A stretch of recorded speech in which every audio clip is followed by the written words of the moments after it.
sagesse qui a de l'intelligence, Père. Nous voulons, Seigneur, oh Dieu, de ta sagesse et de ton intelligence, Père, afin que toute forme de folie ne soit pas trouvée en nous, Seigneur. Amen. Viens te glorifier au milieu de ton peuple, par la révélation de ta personne, Père. Accorde-le, oh Dieu, au nom de Jésus-Christ. Amen. Amen. Nous avons dit la parole de Dieu.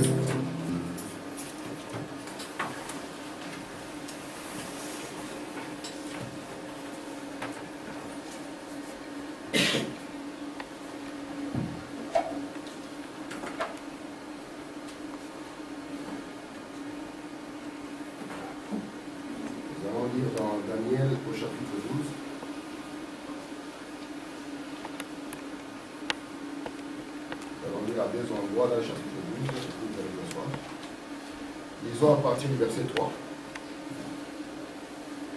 Daniel 12, verset 3. Ceux qui auront été intelligents brilleront comme la splendeur du ciel. Et ceux qui auront enseigné la justice à la multitude brilleront comme les étoiles à toujours et à perpétuité. Toi, Daniel, tiens secrète ces paroles et scelle les livres jusqu'au temps de la fin. Plusieurs alors les liront et la connaissance augmentera. Nous allons faire un saut à partir du verset 8. Disons encore. J'entendis, mais je ne compris pas. Et j'ai dit, mon Seigneur, quelle sera l'issue de ces choses? Il répondit, va Daniel, car ces paroles seront tenues secrètes et scellées jusqu'au temps de la fin. Plusieurs seront purifiés, blanchis et épurés. Les méchants feront le mal et aucun de méchant ne comprendra. Mais ceux qui auront de l'intelligence comprendront. Alléluia. Ajoute des bénédictions à la lecture de sa parole. Amen.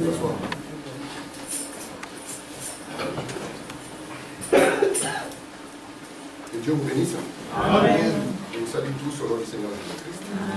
Alors que vous êtes assis, je vais encore lire dans une portion de l'Écriture.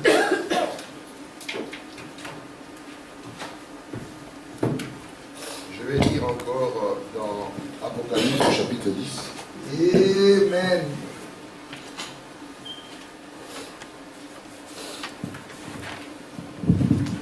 Apocalypse chapitre 10.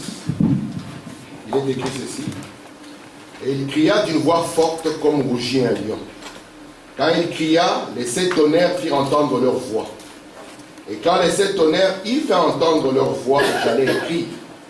Et j'entendis du ciel une voix qui disait, celle c'est qu'on dit les 7 tonnerres et ne l'écrit pas. Je fais encore un petit saut au verset 7. Mais qu'au jour de la voix du 7e ange, amen, quand il sonnerait de la trompette, le mystère de Dieu s'accomplirait comme il a annoncé à ses serviteurs les prophètes. Amen. Amen. Amen. Comme vous savez, nous sommes en train d'étudier le livre d'Apocalypse dans certaines portions. Et cette dernière partie, je l'ai intitulée Apocalypse, livre des symboles.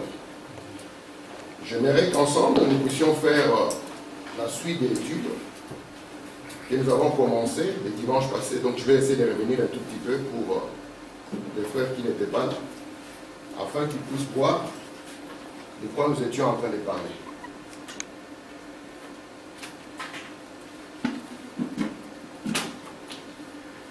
Nous avons essayé de voir la dernière fois que Dieu, quand il veut faire un travail, Dieu, lui, ne fait pas les choses par hasard. Dieu, il a un plan pour pouvoir faire un travail. Amen.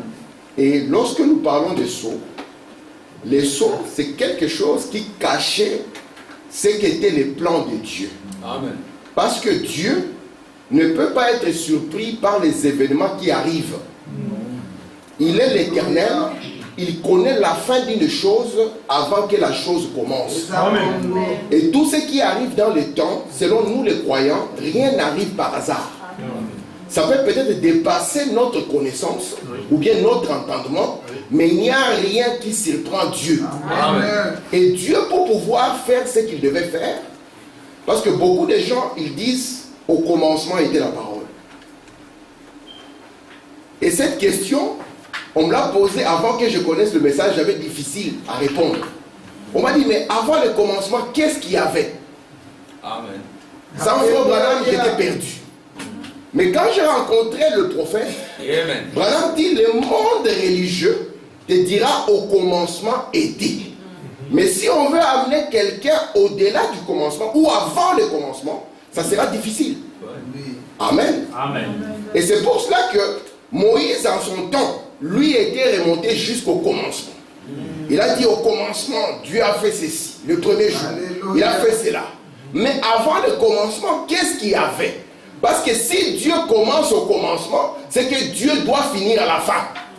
Or, l'Éternel n'a ni commencement ni fin. Amen. Et c'est là où Frère Branham nous dit qu'avant le commencement, Amen. il y avait El et la Elohim. Et Elohim était quoi? C'était la grande pensée éternelle. Il avait en lui un plan qu'il devait mettre à exécution. Et ce plan devrait s'exécuter dans le temps. Alléluia. Et ce qui était la pensée de Dieu a été exprimé dans la parole. Parce que avant la parole, il y a la pensée. Amen. Amen. Et cette pensée de Dieu, Dieu l'a cachée. Amen. Amen. Et n'a pas voulu révéler cette pensée. C'est ce que dimanche passé, nous avons appelé le plan de la rédemption.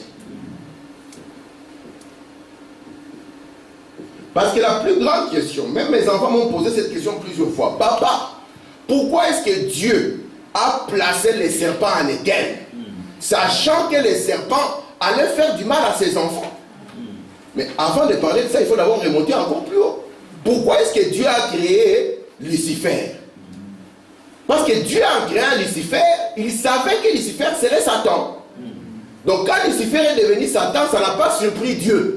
Amen. Amen. Amen. Ça a surpris peut-être les anges, mais ça n'a pas surpris Dieu. Quand il a placé les serpents en Éden, il savait bien que ces serpents serviraient à faire tomber ses enfants. Alors, il avait le plan de la rédemption. Ce qui semblait être mal, Dieu allait faire de ce mal un bien. Parce que la chute de sa création était un moyen pour que Dieu puisse exprimer tous les attributs qui étaient en lui. Amen. Avant la chute, Adam ne connaissait pas Dieu comme un sauveur. Avant la chute, Adam ne le connaissait pas comme un guérisseur. Avant la chute, Adam ne savait pas que quand on a faim, Dieu peut pourvoir. Amen. Mais il fallait que tous les attributs qui étaient en Dieu puissent s'exprimer. Et ces attributs ne pouvaient s'exprimer que dans la chute. Amen. Amen. Et c'est pour ça que le temps devait commencer afin qu'il y ait la chute et qu'au travers de cette chute, Dieu puisse exprimer tout ce qu'il peut faire pour nous. Amen. William Branham dit, il est important pour nous de connaître la loi des contrastes. Il dit, quand vous êtes malade, c'est là où vous appréciez la santé. Oui. Quand vous avez faim, c'est là où vous appréciez un ventre bien rempli. Amen. Amen. J'ai constaté mes enfants, quand ils ont faim, ils mangent d'abord, ils mangent, et puis après ils disent, ah, mais c'est plus bon. Mais c'est normal, c'est la loi des contrastes. Amen. Et remarquez mes frères, notre Dieu, son plan de rédemption, il y avait beaucoup de choses qui devaient se faire. Et ce plan, Dieu l'a caché. De sorte que les événements devaient se passer, mais beaucoup de gens ne pouvaient pas savoir pourquoi tel événement est en train de se passer. Je prends l'exemple aujourd'hui. Vous savez qu'aujourd'hui, le monde fait quoi aujourd'hui? Il faut l'armistice, n'est-ce pas? Aujourd'hui, c'est le 11 novembre. Lorsque nous allons entrer dans les sauts historiques, on verra ce qui s'est passé exactement. Alléluia. Mais vous savez, le 11 novembre, c'est le jour où les gens ont pensé, ils ont dit, nous ne voulons plus de guerre.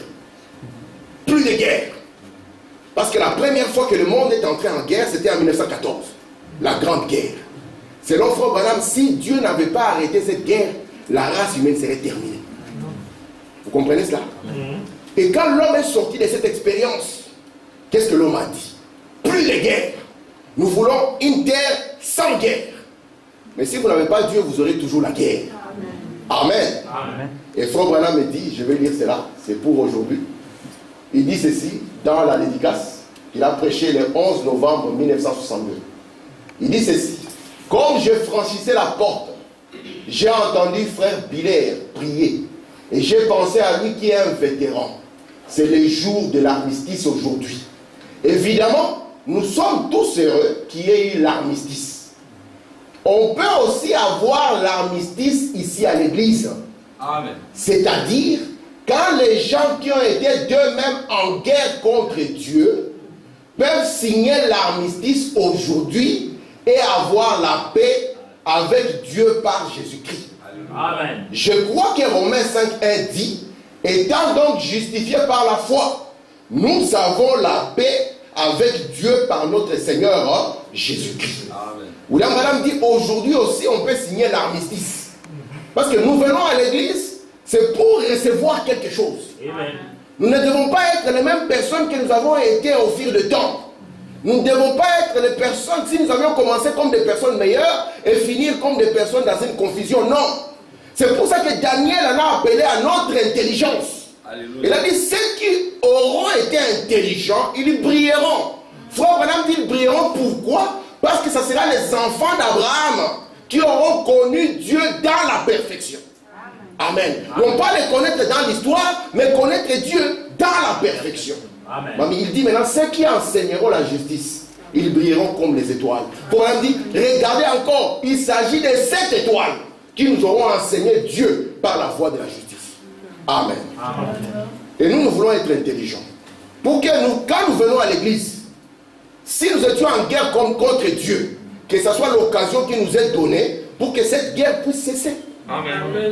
Que nous puissions entrer en paix avec Dieu. Amen. Que nous puissions entrer en paix avec nos frères. Amen. Parce que la vie qui nous est donnée ici-bas, nos jours sont comptés. Et qu'est-ce que nous faisons de l'occasion que Dieu nous donne?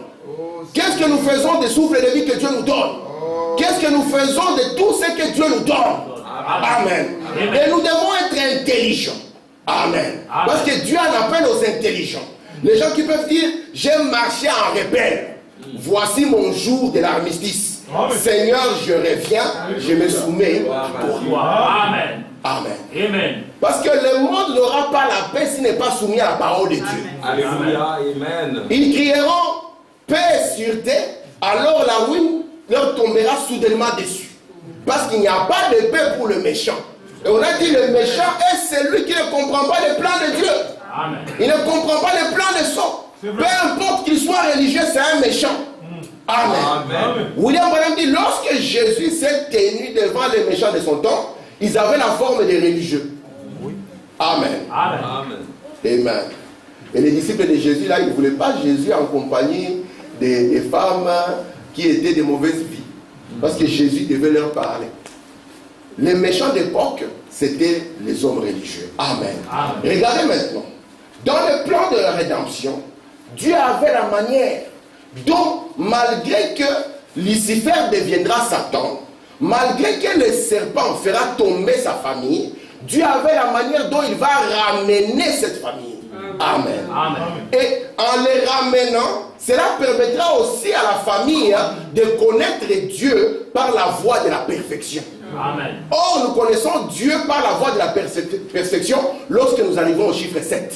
Alléluia. Amen. C'est ce que Frère Branham dit dans la lettre au Dieu Olivier. Il dit, lorsque nous arrivons au 7, c'est là où nous connaissons Dieu par la voie de la perfection. Amen. Vous savez qu'Abraham avait vu Dieu 6 fois. Amen. Amen. Sous les faibles lumières, sous les faibles ombres. Mais la 7e fois, il a vu Dieu par la voie de la perfection. Amen. Amen. Amen. Et quand nous connaissons Dieu par la voie de la perfection, c'est là où la Bible dit, ceux qui connaîtront leur Dieu feront des exploits. Amen. Amen. Amen. Et le sceau donc, c'était, comme Frère Branham l'a défini, nous avons défini le sceau la dernière fois.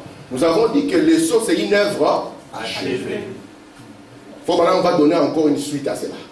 Il dit aussi que le sceau c'est une propriété. Parce que Dieu, lorsqu'il nous scelle, là, nous sommes la propriété de Dieu. Et le sceau c'est aussi notre sécurité. Amen. Amen. Amen. C'est pour ça que nous ne voulons pas amener la parole en dehors des sceaux. Nous voulons amener la parole dans les sceaux afin que vous puissiez avoir l'intelligence, amen, qui a de la sagesse pour savoir comment marcher en ces derniers jours. Amen. Amen. Merci Amen. Seigneur. Alléluia. Amen. Je vais dire ici dans la brèche entre les âges et les sceaux. Frère Madame dit ceci au paragraphe 70. Un sceau signifie, maintenant, ça ce sont des termes que j'ai tirés du dictionnaire. Un sceau signifie une œuvre terminée. Quand le 7e sceau, écoutez bien, pas n'importe quel sceau, quand le 7e sceau est brisé, le mystère de Dieu qui est scellé dans ce sceau mystérieux est mené à terme jusqu'au jour où ce sceau sera brisé. Et alors ce qu'il y a là à l'intérieur est révélé. Amen. Donc le sceau, chaque sceau devait cacher quelque chose. Or, tout ce que le sceau exprime, c'est Jésus-Christ. Amen. Parce que Dieu n'a qu'un seul mystère. Il n'a pas plusieurs mystères. C'est un seul mystère, mais qui va s'exprimer de plusieurs manières. Et ce seul mystère de Dieu qui est caché dans le sceau, c'est le mystère Christ. C'est pour ça que Christ est le mystère de Dieu qui est révélé au cours de temps. Mais lorsque nous arrivons à la plénitude de temps, à la fin de temps, le mystère est amené dans la perfection. Amen. Est-ce que vous voyez ça? Amen. C'est pour ça que nous ne croyons pas en Jésus dans une certaine forme. Non. Amen. Parce que nous croyons que Jéhovah dans l'Ancien Testament, c'est Jésus. Amen. Nous croyons que Jésus en Galilée, c'est Jésus. Amen. Nous croyons que Jésus à Bruxelles, c'est Jésus. Amen. Nous croyons, peu importe la forme, parce que Jésus, qu'est-ce qu'il est? Jésus est la parole. Amen. Et lorsque le sceau s'ouvre, il nous montre Jésus. Parce qu'au commencement était la parole. Et la parole était Dieu. Amen. Amen. Donc rejeter la parole et dire que nous allons garder la photo, nous n'avons pas Jésus. Amen. Amen. Amen. Avoir Jésus, c'est avoir sa parole. Amen. C'est pour ça qu'il dit à Pierre, si tu m'aimes Pierre, garde mes paroles. C'est pour ça que j'en appelle à celui qui est en rébellion avec Dieu, de revenir et garder la parole pour être l'ami de Dieu. Amen. Amen. Amen. Merci Seigneur. Très bien. Est-ce que ça va jusque là? Amen. Donc les sceaux cachaient la parole. C'est pour ça qu'au cours des âges, les gens ne pouvaient pas avoir la plénitude de la parole. Même Paul lui-même l'avait dit, un jour le parfait viendra. Il faut vraiment montrer, il connaît le parfait au 7 honneur, au 3e puits. Il dit, c'est quoi le parfait? Alléluia. Le parfait, ce n'est pas quand on n'aura plus de problèmes entre nous. Non. Il dit, le parfait, c'est l'interprétation parfaite de la parole de Dieu. Alléluia. Parce que notre foi viendra de quoi? Notre foi viendra de l'interprétation parfaite de la parole. Parce que la foi vient de ce qu'on entend. De ce qu'on entend du lieu très saint. Parce que le lieu très saint donne et cela est reflété par le messager de l'âge. Amen. Amen. Amen. Est-ce que ça va jusque là? Amen. Merci Seigneur. Maintenant, ce que Madame nous dit. Apocalypse chapitre 5. Maintenant, c'est dans ces 7 sceaux que sera contenue la révélation de la manière dont il a accompli cela. Qu'est-ce que ça veut dire? Dieu, dans les 7 sceaux, il a caché la manière dont il va faire les choses. Amen. Amen. Mais pour que vous puissiez comprendre comment il va le faire, il faut que les sceaux soient ouverts, que vous regardez là. Ah, c'est comme ça qu'il va faire. Amen. Amen. Et Dieu maintenant, comme lui est prévoyant, il sait que c'est un plan de guerre. Quand Dieu a commencé la création, il s'est appelé lui-même l'Éternel des armées. Amen. Amen. Il a mis une armée autour de lui. Si vous et moi on était là, comme étant des charnels, vous allez lui poser la question, Seigneur, mais pourquoi l'armée? Où est l'ennemi? Amen.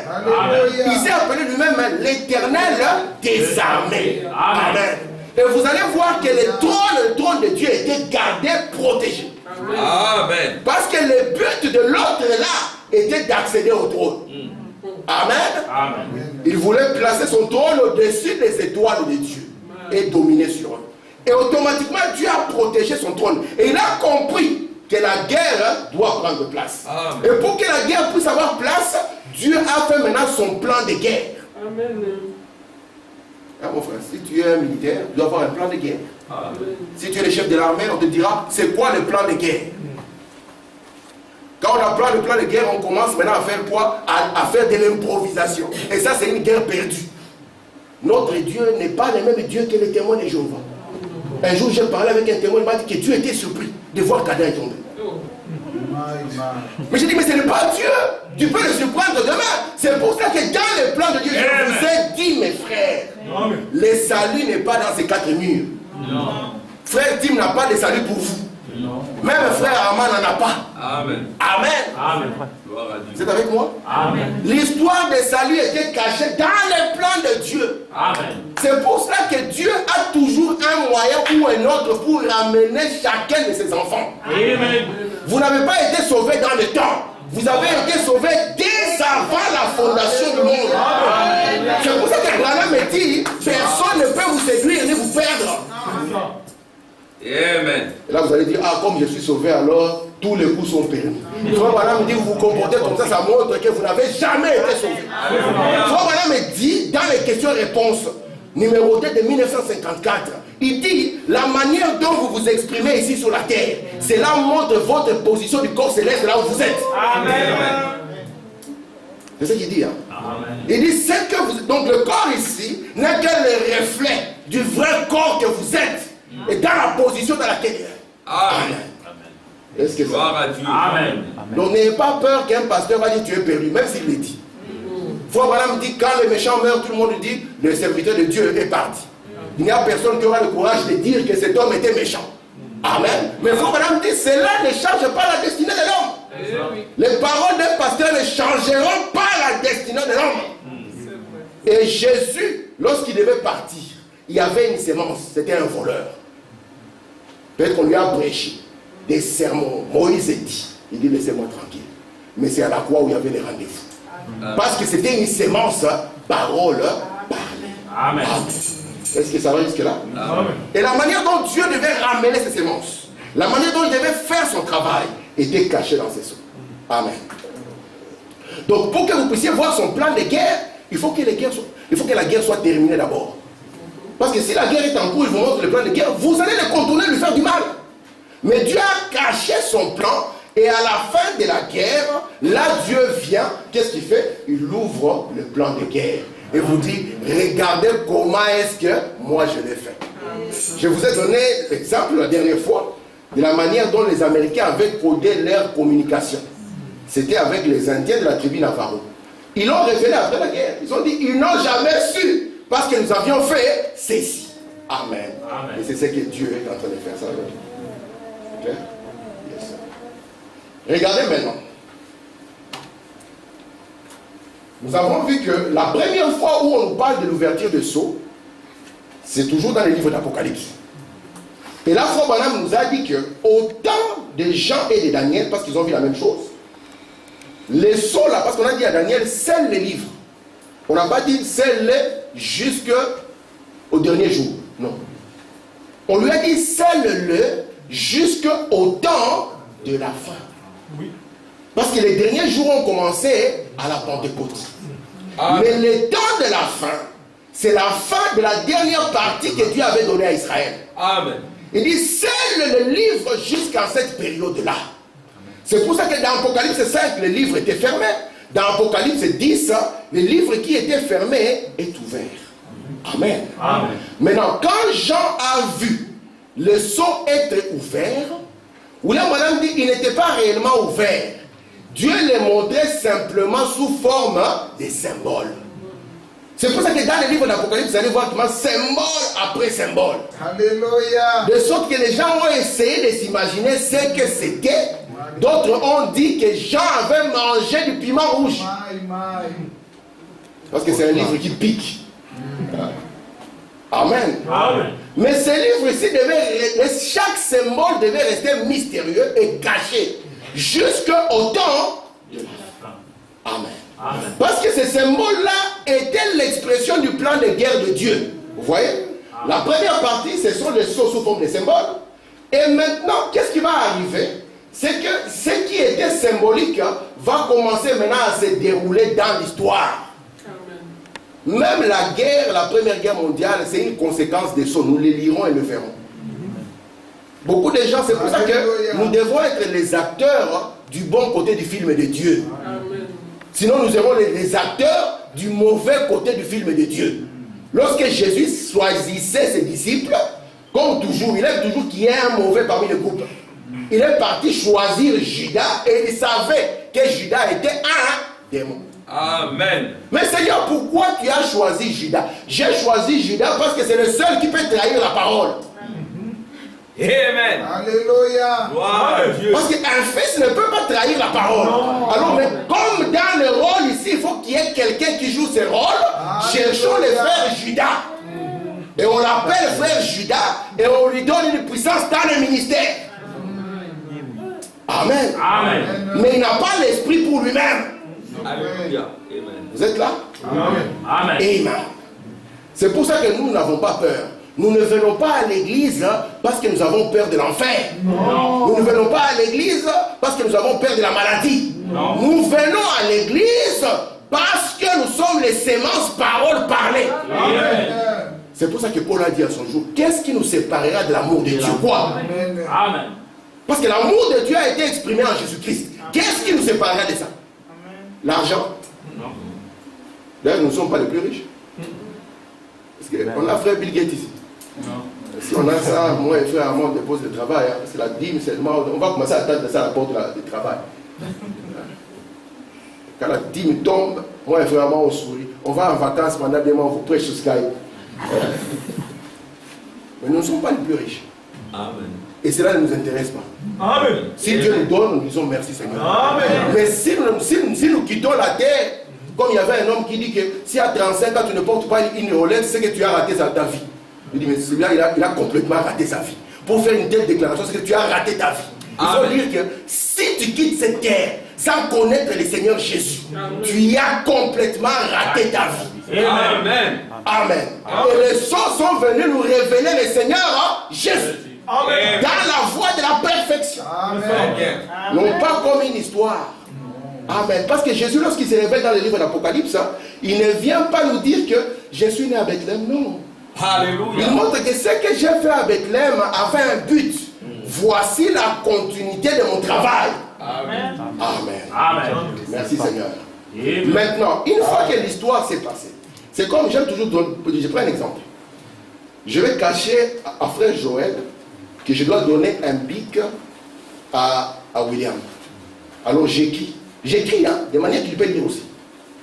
Lorsque Neville arrivera, Neville va s'asseoir. Le Neville là signifie William. S'asseoir là signifie prendre le bic. Vous voyez les symboles, comment il le fait. Amen. Maintenant, quand une fois qu'il a reçu son bic, lui il attend. Il dit j'attends, je vais bloquer William. Lui il a les yeux sur William, et les yeux sur Neville, alors que c'est William qui arrive et qui reçoit son bic. Maintenant, quand on lui dit que mais il a déjà le bic, lui dit mais c'est comment? Alors là je peux venir tranquillement dire regarde ce que j'ai fait. Amen. Amen. Est-ce que vous comprenez ça? Amen. C'était sa leçon. Maintenant, une fois, regardez, ça j'aime bien ma. Comment? On peut me couper un peu ça, chauffage comme ça. On peut me couper ce chauffage parce que ça met tellement sous température. Regardez maintenant. Vous allez voir que dans chaque saut, je vais essayer de montrer les sauts ici. Je crois que j'ai un schéma après, mais je le montre ici. Parce que j'aimerais que nous puissions quand même les saisir. Je vous ai dit ici, si moi je viens devant vous pour vous dire que il a été prophétisé qu'une vierge concevra, n'est-ce pas? N'est-ce pas que dans la parole de Dieu, c'est dans le futur. Une vierge fera quoi? Concevra. Qui croit encore qu'il faut attendre ça? Donc c'est un futur passé. Oui. Mais dans la parole, ça reste toujours. On n'a pas écrit dedans, une vierge a conçu. Non frère, il faut maintenant qu'on change. Tu écris en haut, une vierge a conçu. Non, ça restera toujours une vierge concevra. Maintenant, pour que moi je sois capable de vous montrer que la chose s'est passée, il faut que je vous prenne dans l'histoire. Je vous amène, je vous dis, regardez. À Bethléem, ce qui s'était passé, un certain avril, je refuse de donner le jour, de l'an 0. Vous êtes avec moi? Amen. Et là, vous pouvez voir et regarder ce que la parole de Dieu avait dit. On regarde, est-ce que sa maman c'était une vierge? Oui, sa maman c'était une vierge. Ah, est-ce que ce garçon était l'accomplissement de ce... Oui, ce garçon était l'accomplissement de ce qui était dit. Et moi, si je vous dis que Dieu a accompli quelque chose, il faut que je vous prenne et je vous amène dans l'histoire. Et que je vous montre, regardez ça, regardez les symboles qui étaient donnés, regardez l'interprétation. C'est ce que Dieu a fait pour vous. Vous voyez ça? Amen. Amen. Maintenant, donc, on avait les choses d'abord sous forme de symboles. Prenez les choses. Et puis, ce qui était caché sous forme de symboles a commencé à s'accomplir dans l'histoire. Pourquoi cette manière? C'est pour que l'ennemi de Dieu, Satan, ne puisse pas se rendre compte de ce qui est en train de se passer. Amen. Amen. Une fois que les symboles soient accomplis dans l'histoire, donc que la chose est terminée, là nous pouvons parler maintenant des sceaux. Vous voyez ça? Nous aurons maintenant l'interprétation ou l'ouverture. Et dans la parole de Dieu, Dieu a fait quelque chose d'assez merveilleux.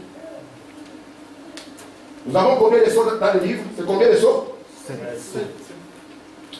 Si nous prenons le premier jusqu'au 4e sceau, cela va concerner l'Église. Vous savez que Dieu a deux peuples, n'est-ce pas? Il a Israël d'un côté qui est l'Église naturelle, et il a nous les gentils qui sommes l'Église spirituelle. Amen. Amen. Et lorsque nous prenons le premier jusqu'au 4e sceau, cela va concerner l'Église des nations.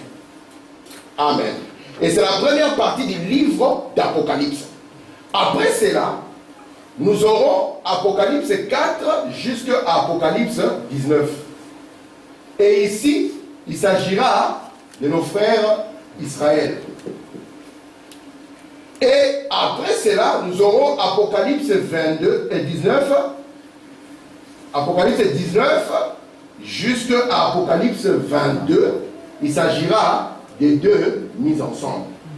Dans cette première partie, c'est la manière dont Dieu rachète l'Église. Dans la première partie. La deuxième partie, la manière dont Dieu rachète Israël. Et dans la troisième partie, c'est la manière dont ils sont ensemble. Est-ce que vous voyez ça? Amen. Maintenant, regardez.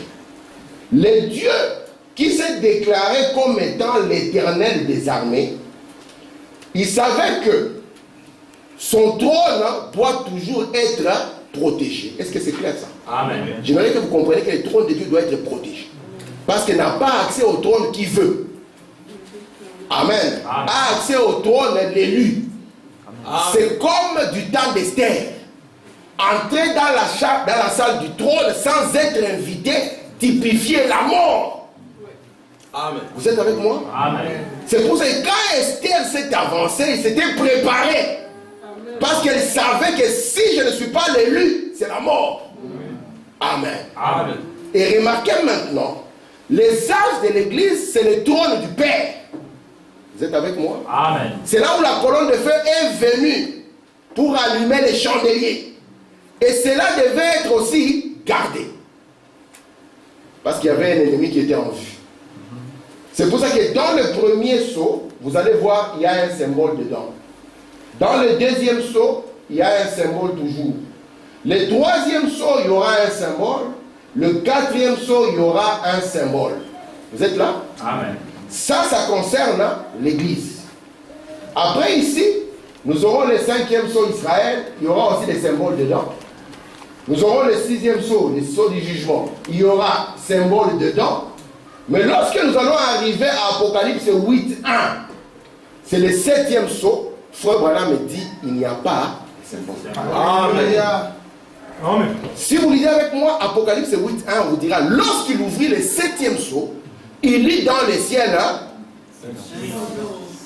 Lorsque vous allez voir Jésus parlant aussi des symboles, vous en arrivez où Jésus dit qu'il ne connaît rien. Frère Branham dit, il est difficile d'appréhender ces sceaux parce qu'il n'y a aucun symbole là-dedans. Amen. Comprenez ça? Amen. J'ai beaucoup de citations que je lirai ici par rapport à ceci. Frère Branham dit, lorsque ce va venir, restez comme vous êtes. Ne devenez pas bizarre. Amen. Amen. Il dit, il n'y a pas de symbole dans ces sceaux. Il n'y a aucun symbole. Amen. Et Frère Branham étant prophète, il nous dit maintenant, si vous voulez voir ce qui se passe dans ce silence, allez lire Apocalypse 10, de 1 à 7. Amen. Lorsque nous lisons Apocalypse 10, de 1 à 7, nous voyons ce qui s'est passé dans ce silence.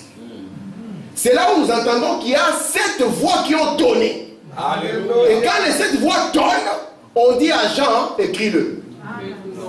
J'ai dit un amen. C'est dans les courants ça. Alléluia. On a dit à Jean, ne l'écris pas. C'est ce qu'on dit les 7 tonnerres. Amen.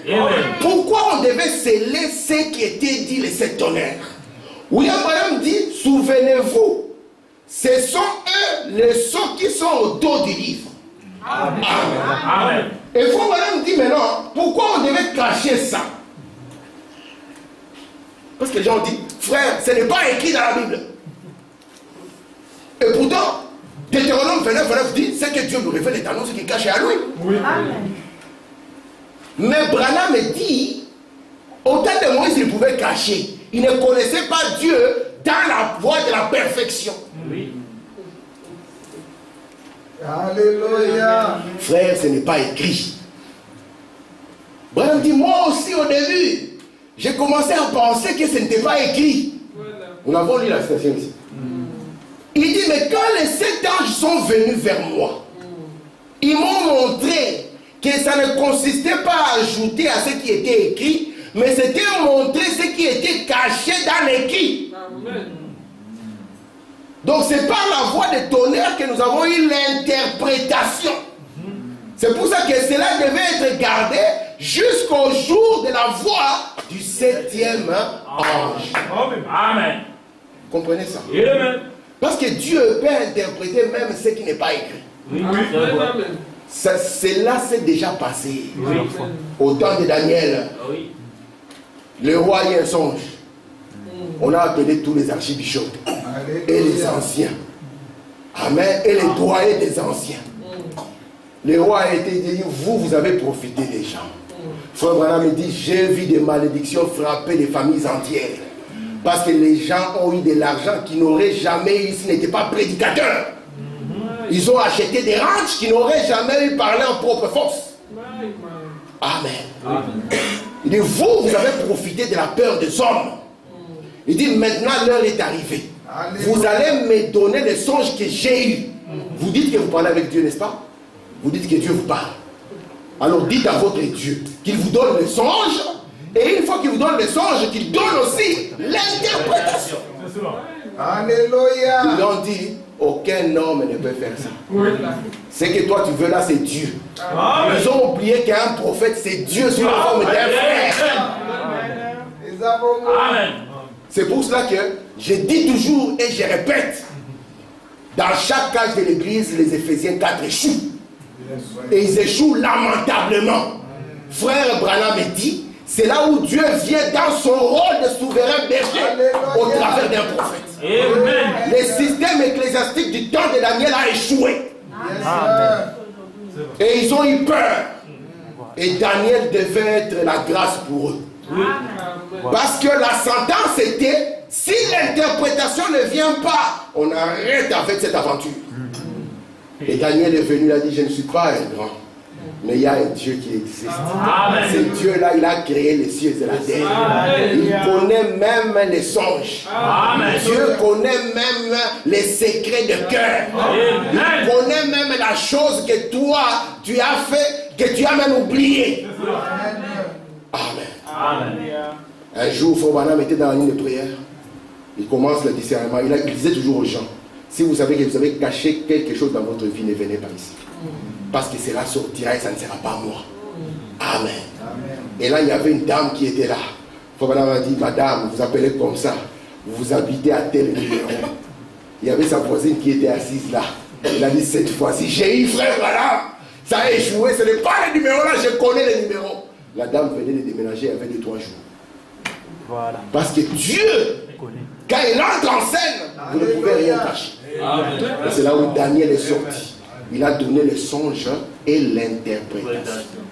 Et le roi a dit, nous avons Dieu au milieu de nous. Et on a fait une statue de Daniel. Et on a demandé à tout le peuple d'adorer ça. C'est pour ça que nous voulons avoir notre Dieu, non pas comme un homme, non pas comme la chair et le sang, mais comme l'Esprit éternel. Amen. Amen. Amen. Donc les 7 tonnerres, quand ils vont tonner, ils vont nous donner l'interprétation de la manière dont Dieu a accompli ce qu'il avait promis. Alléluia. Parce que notre Dieu, Frère Branham dit, s'il y a une chose que Dieu ne peut pas faire, c'est faillir. Amen. Si Dieu promet, il doit accomplir. Peut-être que vous n'avez pas vu comment il a accompli, mais il a accompli. Un homme avait prié, Seigneur, viens chez moi. J'aimerais te voir, manger avec toi, partager. Là, comme on dit en français, l'homme a mis les petits plats dans les grands. Et puis, au jour J, à l'heure J, la porte sonna. Au lieu que ça soit Dieu comme lui pensait, il a vu un clochard. Un frère, il a vu un clochard. Il a dit, mais non, tu ne sais pas que j'attends quelqu'un. Allez, viens ici. Il a vu de côté. Hein? Et puis le clochard est parti. Il a attendu Dieu. Dieu n'est jamais venu. Il a dit, mais Seigneur, tu m'avais dit que tu viendrais.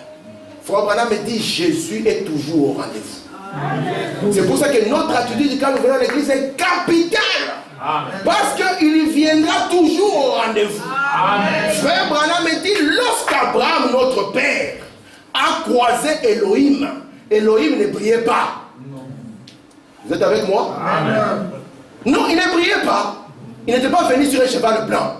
Il était venu avec des habits, avec des poussières dessus.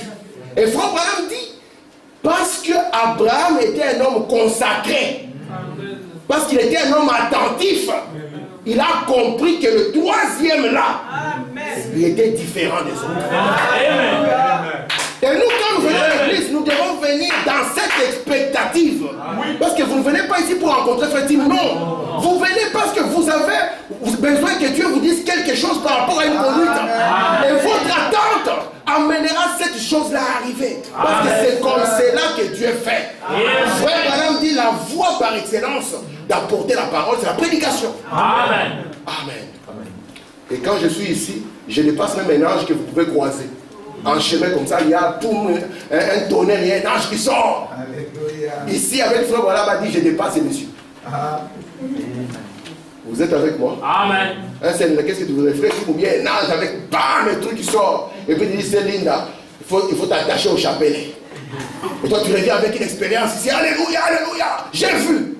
William Branham dit, nos pentecôtistes d'aujourd'hui vont avaler ça. Parce qu'ils ne se tiennent pas au son. Amen. Amen. Nous avons l'interprétation parfaite de la parole. Yes, Amen. Amen. Que si quelqu'un a vu un ange, ça ne fera pas peur. Qu'a dit l'ange? Frère Branham me dit, lorsque l'ange m'apparaissait et qu'il m'enseignait, je lui disais, tu sais bien que j'aime le voir dans l'écriture. Vous êtes avec moi? Amen. Si la Vierge Marie demande le rosaire, tu lui demandes ma soeur. Tu appelles même Maman Marie. Est-ce que je peux le voir dans l'écriture? Vous êtes avec moi? Amen. Sinon vous aurez peur de tout et de rien. Merci Seigneur. Regardez maintenant. Je vais lire ici dans Monsieur Esler. Est-ce que vous allez croire cette citation? Alléluia. Je suis dans Monsieur Esler. Je vais lire au paragraphe 207. Je commence là où j'ai souligné pour gagner le temps. Mais ces sons sont en dehors du livre. Au moment où les 7e ange sonne de la trompette, tous les mystères qui sont écrits dans le livre sont accomplis. Oui. Immédiatement, le livre qui était ouvert et écrit à l'intérieur est fermé. Les mystères de Dieu sont accomplis. Et ce sont les mystères de Dieu. Tel point, les départs de l'Église et toutes ces autres choses, les mystères sont terminés. Amen. Quand Branham vient, il vient parce qu'il est marqué. Regardez mes frères. Nous avons l'Ancien et le Nouveau Testament, n'est-ce pas? Oui. L'Ancien et le Nouveau Testament. Parce que dans la parole de Dieu, nul, quand on s'appelle un prophète, c'est un risque grand. Amen. Amen. Alors, à l'époque, quand on disait qu'il faut avoir un prophète, nos amis congolais, des églises dites de réveil, ils avaient dit non, il n'y a plus de prophète. Le dernier prophète, hein, c'est Jean-Baptiste. Et puis il y a une épidémie actuellement. Tous sont devenus prophètes. Alléluia. Amen. Et il n'y a plus de sorciers guérisseurs africains. Regardez. Lorsqu'un homme vient comme prophète, et surtout un prophète comme Moïse, écoutez-moi très bien. Ça, c'est un prophète différent. Yes, sir. Un prophète comme Moïse, c'est un prophète qui a un ministère à 3 attractions. C'est pour cela que pour pointer Jésus, il avait dit, l'Éternel votre Dieu vous suscitera décidera du milieu de vos frères un prophète comme Moïse. Alléluia. Le prophète comme Moïse, c'est un prophète qui est roi, sacrificateur et prophète. Il prend les trois fonctions en lui-même. Amen. Et la colonne de feu l'accompagne. C'est pour ça que lorsque la colonne de feu était venue du temps de Moïse, il a écrit l'Ancien Testament. Alléluia. Vous êtes là? Amen. Amen.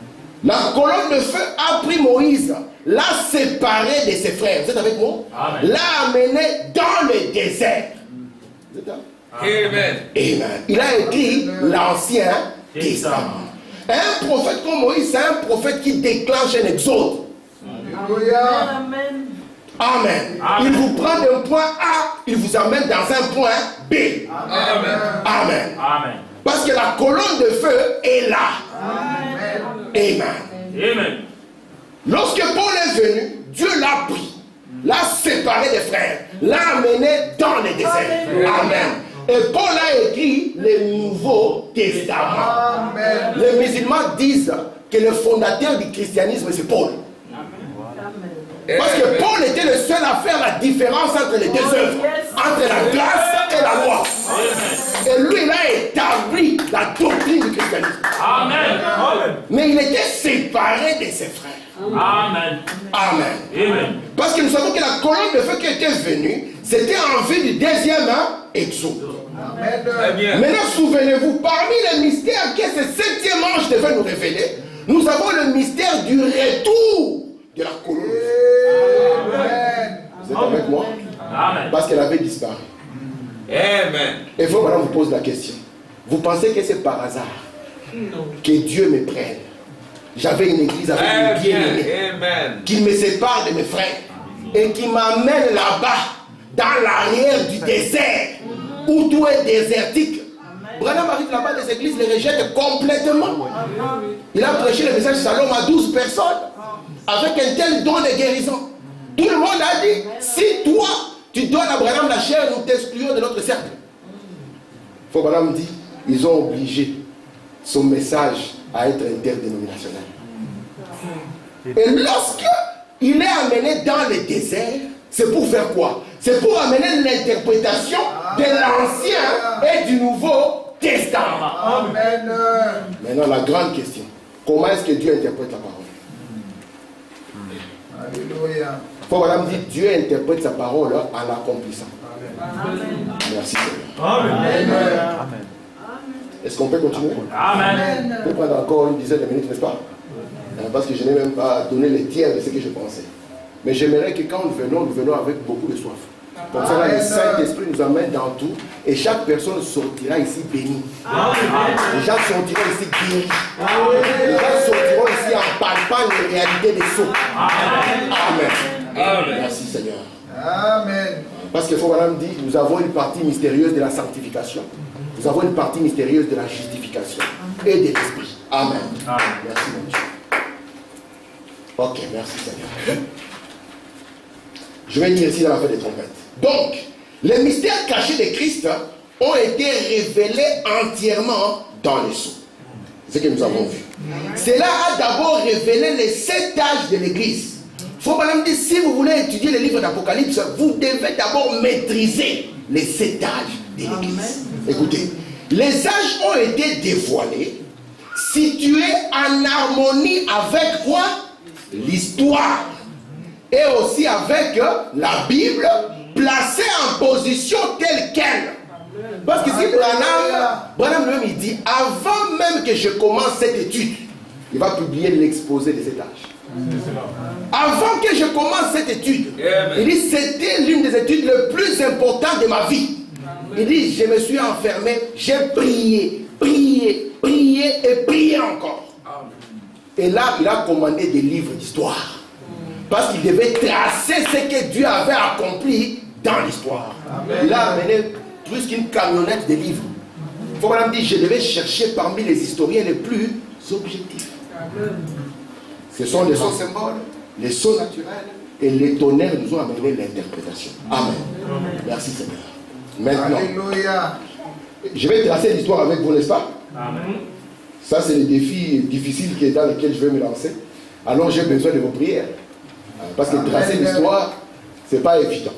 Écoutez, je vais prendre ici dans le début et la fin de la dispensation des gentils. Paragraphe 8. Abraham dit, eh bien, en réalité, Daniel était le prophète des gentils. Daniel vit la montée et la chute de tout l'âge des gentils. Il était le premier à être. Il est appelé le prophète des gentils. Lui-même n'était pas un gentil. Il vit la dispensation des gentils du début jusqu'à la fin. C'est Daniel qui a vu ça. Amen. Faut maintenant dire, il y a des gens qui ne croient pas aux dispensations. Je vous ai montré que Dieu a des églises. On a les nations ici. Et de l'autre côté, nous avons Israël. N'est-ce pas? Frère Branham nous a donné une clé. Il a dit que quand Dieu traite avec ceci, il ne traite pas avec cela. Amen. Amen. Soit il traite avec soit il traite avec Israël. Oui. C'est pour ça que quand il termine avec les nations, là il retourne à Israël. Vous voyez ça? Amen. Et maintenant, nous voulons parler de la dispensation des gentils. Parce que c'est un rapport avec les âges de l'Église et c'est un rapport avec l'Éternel des armées. Ça va? Est-ce qu'on est prêt? Amen. Amen. Je suis dans l'exposé de ces pages. Page 193. Nous trouvons ici un exposé détaillé des événements à venir avant leur accomplissement. Il est prophétisé qu'ils doivent survenir depuis l'époque de Daniel jusqu'à ce que Jésus vienne régner comme fils de David. Cette période est appelée le temps des nations. Elle se divise en 4 époques historiques qui correspondent à l'empire qui a dominé chacune des parties. L'époque babylonienne, médo-perse, hellénique et romaine. C'est Daniel 7 et Daniel 2. J'ai la statue ici. Je laisse ça, je prends la statue. Alléluia. Vous savez, le roi avait eu un songe. Et les rois d'époque étaient assez spirituels que nos hommes politiques aujourd'hui. C'est ça. Amen. Amen. Si vous êtes un frère, vous entrez dans la politique d'aujourd'hui, moi, c'est mon droit. Je douterai de votre expérience. Complètement. J'ai des citations terribles là-dessus. Je pourrais les lire une fois. Des citations, je dis bien terribles. Et les rois d'époque, ils savaient que quand il a un songe, ça peut signifier quelque chose. Et les rois devaient être entourés par les prophètes. Vous êtes avec moi? Amen. Parce que normalement, l'office par Moïse, l'office du roi, c'est le prophète qui devait le porter. C'est pour ça qu'au temps de Samuel, quand ils ont voulu détacher, parce que remarquez, on a 3 offices. On a l'office du sacrificateur. Vous êtes là? Amen. On a l'office du roi. Et puis on a l'office du prophète. Frère Branham dit, tout ceci, c'est ce que Moïse était pour Israël. Amen. Alors, qu'est-ce qui va arriver? Moïse va détacher cet office et va le donner aux Lévites. Vous vous souvenez de ça? Amen. Amen. Et nous savons que les Lévites, selon le plan de Dieu, ce n'était pas eux qui étaient disposés ou qualifiés pour cet office. Amen. Parce que les sacrifices lévitiques ou la prêtrise lévitique ne peut jamais amener à la perfection. Amen. Or, aujourd'hui, nous voulons connaître Dieu par la voie de la perfection. Amen. Et Moïse a gardé les deux, le roi et le prophète. Vous êtes avec moi? Amen. De manière que quand Samuel était le prophète, et il était aussi le roi d'Israël. Mais Israël a regardé autour pour ressembler aux autres. Ils ont dit, nous voulons aussi un roi. Et Dieu a dit, mais vous ne comprenez pas que c'est moi l'Éternel qui exerce ma royauté au travers du prophète. Oui. Pourquoi voulez-vous devenir comme les autres? Vous n'êtes pas comme les autres. Amen. C'est pour ça qu'il dit que dans ces messages, nous ne sommes pas comme les autres. Amen. Amen. Ce n'est pas pour faire une différence méchante, non. Nous sommes un peuple particulier, appelé particulièrement par un prophète particulier, avec un message particulier. Amen. Frère Madame dit, c'est la raison pour laquelle vous, nos soeurs, vous habillez différemment. Amen. Nous ne voulons pas d'ambiguïté. Une sœur apparaît, c'est une sœur du message de frère Branham. Amen. Un frère apparaît, c'est un frère du message de frère Branham. Amen. Et ici, ils ont voulu être comme les autres. Ils ont voulu avoir l'esprit des nations. Et qu'est-ce qu'ils ont fait? Ils ont détaché l'office du roi à celui du prophète. Et ils ont donné cet office encore à quelqu'un qui ne devait pas. Ils l'ont donné à Mister Saül. Vous êtes là? Et le prophète est resté prophète. Il devait maintenant encadrer les rois. Il devait maintenant dire, c'est roi ici, il va vous malmener, il va faire de vos filles ses boulangères, de vos garçons ses militaires. Amen. Amen. Remarquez maintenant. En ces temps-là donc, un roi qui était avisé, s'il avait un songe, il pouvait appeler un prophète. Prophète, qu'est-ce que je vais faire? En Israël, quand un roi devait aller au combat, il pouvait dire prophète. Est-ce que c'est le moment ou ce n'est pas le moment? Amen. William Branham dit, même quand tout le monde peut dire c'est le moment, amen, si celui qui a Dieu dit que ce n'est pas le moment, alors si toi tu es avisé, tu vas écouter. Amen. Parce que Dieu ne peut pas bénir ce qu'un prophète a déjà maudit. Amen. Vous êtes avec moi? Amen. Akab était déjà maudit par le prophète Élie. Michel ne pouvait pas le bénir. Amen. Et ici maintenant, le roi a vu cette statue. Et William Branham nous dit que les 4 parties ici, ça forme ce qu'on appelle les temps de nation. Parce qu'à la fin, c'est la pierre qui vient pour frapper la statue. Et lorsque Daniel commence à interpréter, il va montrer que ce sont 4 royaumes qui vont se succéder sur la terre. Vous êtes là? Parce que nous voulons parler de quoi? Nous voulons parler des âges de l'Église. Or, les âges de l'Église vont se situer durant cette période ici. Avant, Israël était une nation libre. Vous êtes avec moi? Amen. Quand Moïse les a installés, ils étaient libres. Et à cause de leur péché, amen, le péché amène toujours la captivité. Je répète, le péché, l'incrédulité vous amènera dans les chaînes de la captivité. Amen. Lorsqu'ils ont commencé à se détourner de Dieu, au lieu de faire l'armistice avec le Seigneur, lorsqu'ils ont commencé à se détourner, ils se sont retrouvés captifs à Babylone. Et n'ont plus jamais été un peuple libre. Amen. Amen. Donc nous avons eu l'empire babylonien. Branham nous dit, faites attention, Babylone se trouve au début de la Bible, Babylone se trouve au milieu de la Bible, et Babylone se trouve à la fin de la Bible. Maintenant, je vais vous montrer, parce que je suis en train de pointer la dernière partie des temps de nation qui va constituer au 7 âge de l'Église, afin que vous puissiez voir pourquoi il est l'Éternel des armées et qu'il devait protéger son peuple. Amen. Regardez maintenant. Il a vu d'abord l'empire babylonien. C'est là, selon la vision de Daniel 7, correspondait à ces lions avec des ailes. La deuxième partie, c'était l'empire médo-perse, parce qu'ici c'était au temps de Nabucodonosor et au temps de Belkhazzar. Quand Belkhazzar a manqué l'égard à Dieu, le royaume a été renversé. Tu as été pesé et tu as été trouvé léché. Amen. Ici, Darius est venu avec les médo-perses. Et c'était représenté par un animal sous forme d'ours. La troisième partie, c'était du temps d'Alexandre le Grand, qui était représenté par un léopard. Et la quatrième partie, qui était les jambes de fer et des pieds en partie de fer et d'argile, Frère Branham nous a montré que c'était Rome. Est-ce que vous êtes là? Amen. Mais remarquez, les 3 premières bêtes ont été décrites. La 4e bête n'a jamais été décrite. On a dit que c'était un animal terrible, effroyable, épouvantable, mais qui avait combien de cornes? Merci beaucoup. Merci Seigneur. Je suis en train de me diriger vers la fin. Frère Branham dit ici dans le deuxième sou. Tout le monde sait que Babylone, c'est Rome. Ah. Quelqu'un l'ignore ici. On va le prouver par Frère Branham. Tout le monde sait que Babylone, c'est Rome. Remarquez, dans l'Apocalypse, on ne l'appelle pas simplement Babylone, mais on l'appelle Babylone mystère. Et Branham dit, tout le monde sait que Babylone, c'est Rome. Or, Babylone, c'est le monde de la confusion. C'est là où Dieu est descendu et a fait quoi? Chaque personne est partie avec son interprétation, au lieu de contempler la pierre blanche. Amen.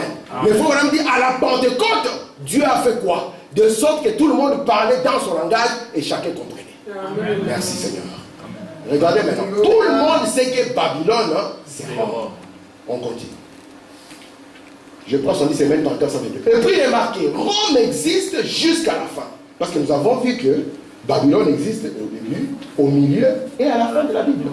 Puis remarquez, Rome existe jusqu'à la fin parce qu'il y en avait jusqu'au bout des orteils.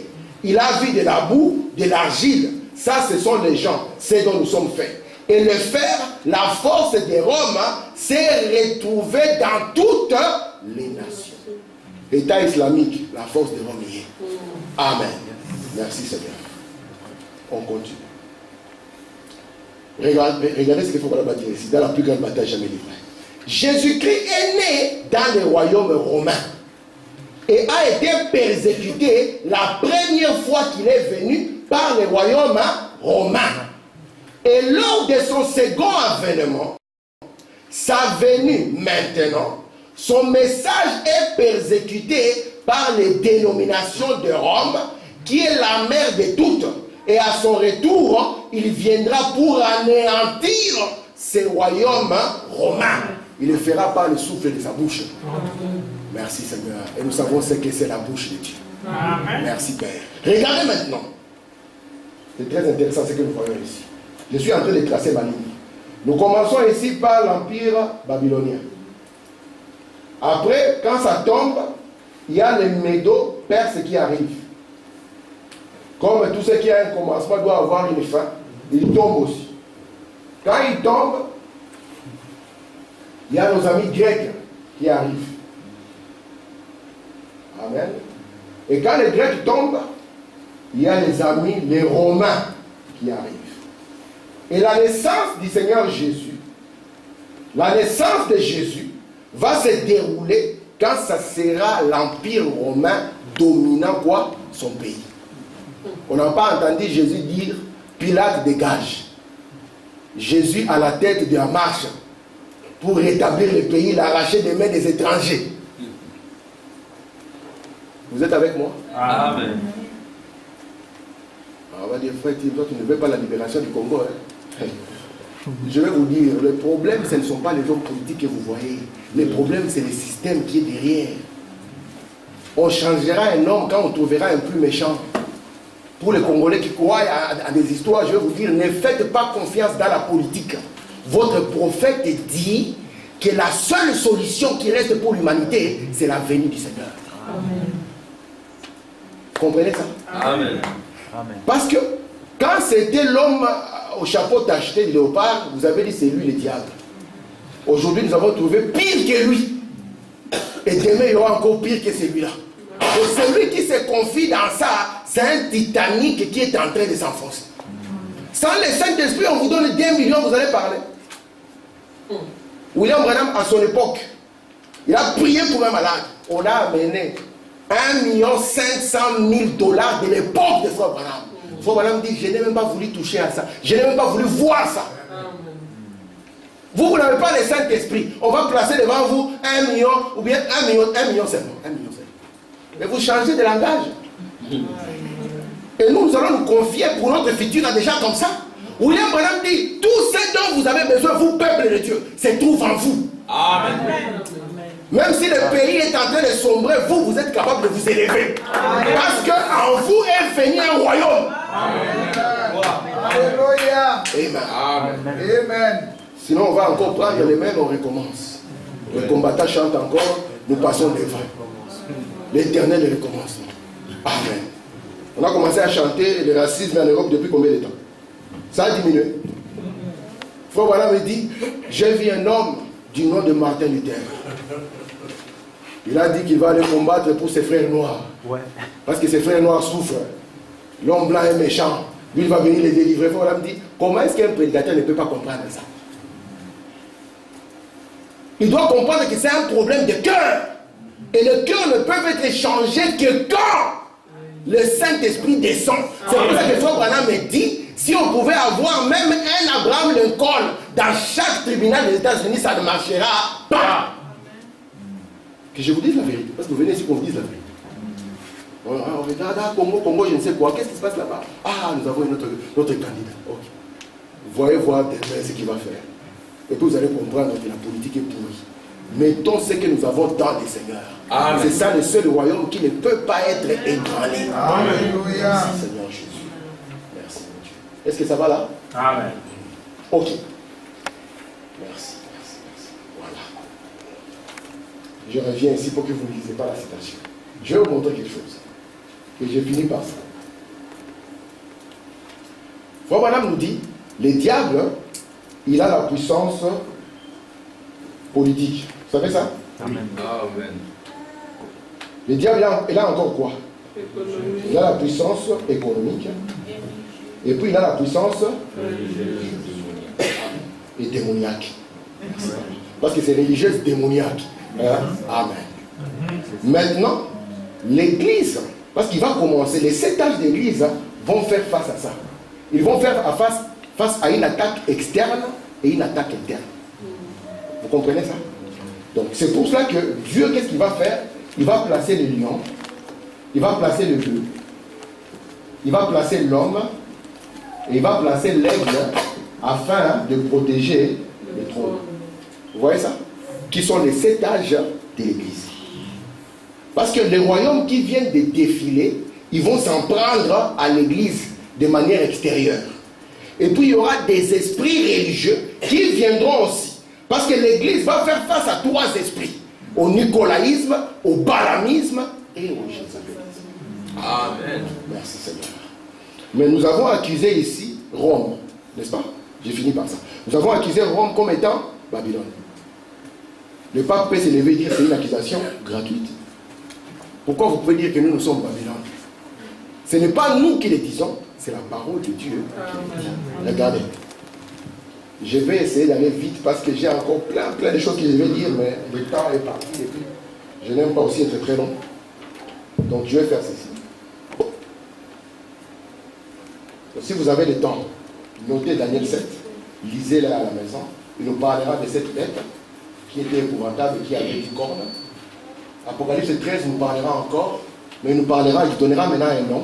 Il nous montrera 10 cornes et 7 têtes, et il va montrer que il va commencer à décrire la bête. Il va montrer que les 3 parties qui étaient décrites, les lions, l'ours et le léopard, font partie de cette bête. Alors, ok, j'arrive ici. C'est ici que je voulais. Il me transporta en esprit dans un désert. J'ai vu une femme assise sur une bête écarlate, pleine de noms de blasphème, ayant 7 têtes et 10 cornes. Cette femme était vêtue de pourpre et d'écarlate et parée d'or, de pierres précieuses et de perles. Elle tenait dans sa main une coupe d'or remplie d'abominations et des impuretés de sa prostitution.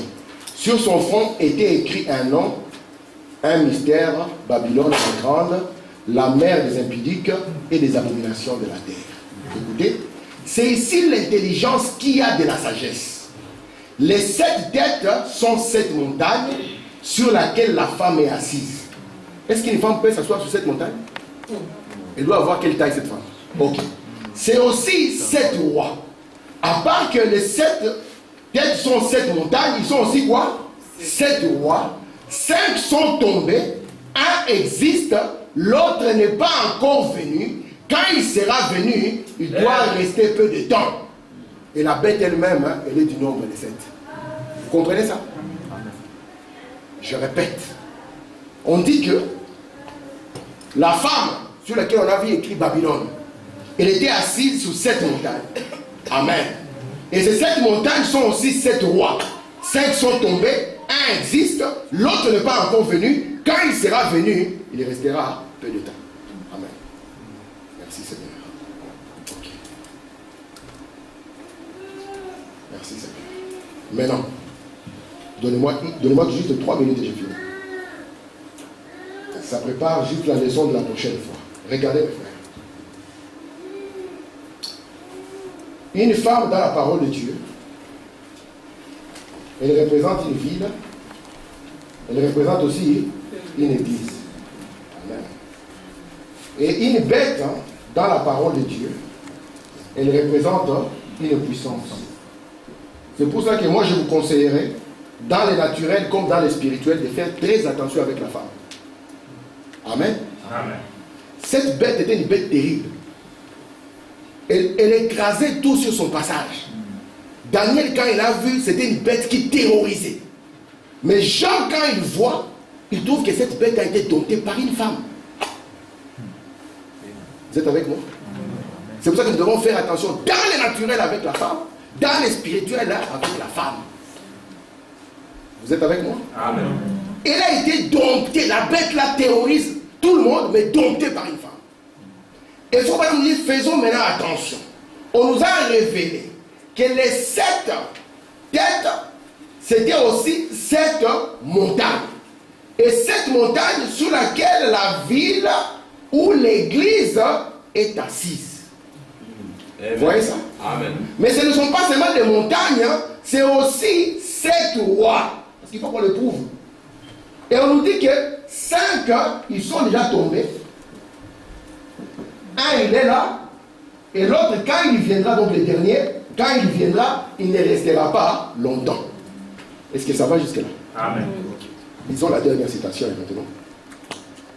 Frère Branham dit ceci. Dans Pourquoi nous ne sommes pas une dénomination, paragraphe 60. À ma connaissance, il n'y a qu'une ville dans le monde. Il y a à ma connaissance 2 villes situées sur cette montagne ou davantage. Cincinnati est l'une d'elles. Il est censé y avoir une histoire inventée à Cincinnati d'une louve. Vous savez, c'est là et les autres. Mais, et là, plus que ça, cependant, il n'y a aucune église qui domine Cincinnati. Il n'y a qu'une seule ville au monde où se trouve une église assise sur cette montagne et qui domine le monde entier. Amen. Oui. Amen. Amen. Frère Branham me dit, c'est à Rome et c'est au Vatican. Quand quelqu'un parle au Congo, c'est eux seuls qui peuvent lever la tête. Et on n'entendra pas, on a arrêté l'archevêque parce qu'il a parlé. Vous êtes avec moi? Amen. Frère Branham dit, il y a 2 villes dans le monde que lui il connaît, qui sont sur cette montagne. Mais on a montré qu'il y avait une femme, une église, qui était assise. Au milieu de Rome, il y a un pays. C'est ça. Et vous, si vous avez des problèmes avec les Romains, vous fuyez là-bas, on ne va pas vous toucher. Au temps des nazis, ils avaient mis une ligne blanche autour. Aucun nazi n'avait le droit de pénétrer là-bas. Vous êtes avec moi? Amen. Et Frère Branham dit, c'est une ville. C'est Rome. Amen. Et la prochaine fois, nous parlerons de cette loi. Amen. Donc je reviens à dire, alors que je finis, nous devons faire l'armistice avec Dieu, n'est-ce pas mes frères? Amen. Si nous avons été des rebelles en guerre contre Dieu, aujourd'hui c'est notre jour. Amen. Parce que demain ne nous appartient pas. Vous savez, on a dit que ceux qui comprendront ce qui était caché dans ces plans, ils seront intelligents. Ils sauront comment racheter leur temps. Ils sauront comment être sérieux. Frère Branham dit, si vous êtes un saint, parlez comme un saint. Si vous êtes un saint, marchez comme un saint. Comportez-vous comme un saint. Habillez-vous comme un saint. Amen. C'est ce que Dieu attend de nous. Parce qu'on a dit qu'ils brilleront. William Branham dit, c'est que vous êtes ici. C'est votre position. Amen. Je vous amènerai cette expression. C'est votre position dans l'invisible. Amen. Amen. Puissions-nous, si on était rebelles, revenir au Seigneur. Et comprendre que si Dieu a fait ceci, s'il a ouvert son plan de rédemption, c'est pour que nous puissions venir nous identifier au travail qu'il a fait et que nous puissions briller. Amen. Que nous puissions attirer les autres à Dieu, comme dit Frère Branham. Leur montrer, regardez ce que le Seigneur a accompli. Quand Jésus était mort à la croix, il avait crié, tout est accompli. C'était l'Ancien Testament qui était accompli. Amen. Et ces disciples, quand ils sont venus, ils ont commencé à amener les gens à s'identifier à l'œuvre accomplie. Amen. Afin qu'ils soient guéris, afin qu'ils soient délivrés. Amen. Et aujourd'hui, Dieu, au travers de son épouse, il a amené le Nouveau Testament à accomplissement. Afin quoi? Afin que nous puissions nous identifier à cela. Amen. Et que nous puissions marcher conséquemment. Amen. Que le Seigneur vous bénisse. Amen.